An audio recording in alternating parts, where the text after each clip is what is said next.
A következő videóban megmutatjuk, hogy hogyan cseréljünk memóriát egy HP ProBook 4520 S típusú laptopban. Ez abból a szempontból különleges modell, hogy más gépekkel ellentétben ennél a típusnál nem a hátlapon keresztül tudjuk elérni a memóriakártyákat, hanem a billentyűzetet levéve előről. 2 darab 4 GB-os KingMax kártyát fogunk beépíteni. Mielőtt hozzálátunk, nézzük meg, mire is lesz szükségünk.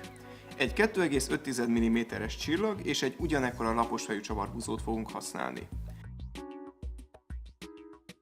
Első lépésként fordítsuk meg a számítógépet, és az alábbi módon a két kis fület kipattintva távolítsuk el az akkumulátort.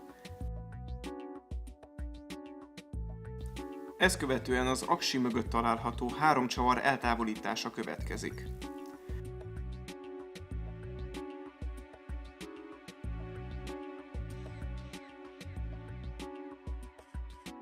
A laptop sarkainál lévő csavarok következnek. A sarkokról először óvatosan vegyük le a gumiborítást, hogy hozzájuk férhessünk.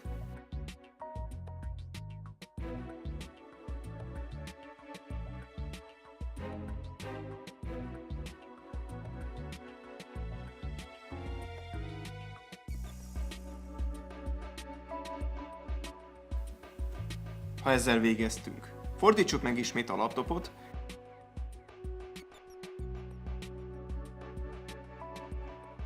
majd felfelé tolva emeljük le a billentyűzet feletti műanyag borítást. Ezek után hozzáférünk a billentyűzetet tartó csavarokhoz.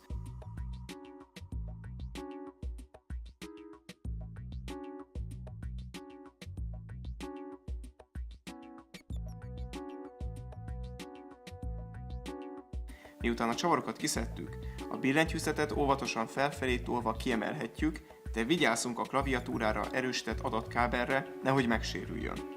Ezzel a lépéssel már hozzáférhetünk magához a memória modulhoz.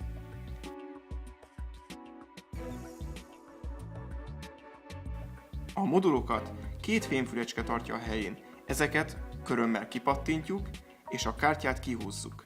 Nincs más dolgunk, mint behelyezni az új memóriát, vigyázva, hogy a bevágás a jó oldalon legyen. Óvatosan becsúsztatjuk a helyére a kártyát, ütközésig, majd lehajtjuk, hogy a tartófülek visszakattanjanak a helyükre.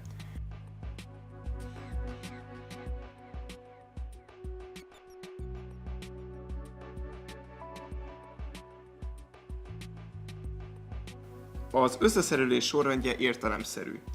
Visszaszereljük a billentyűzetet, majd visszarakjuk a műanyag borítást. Ezt követően jöhetnek a sarkokban lévő csavarok,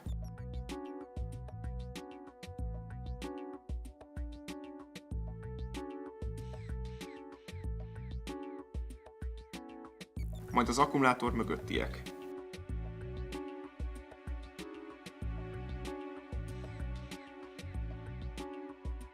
Végül visszatesszük az akkumulátort is, és készen is vagyunk.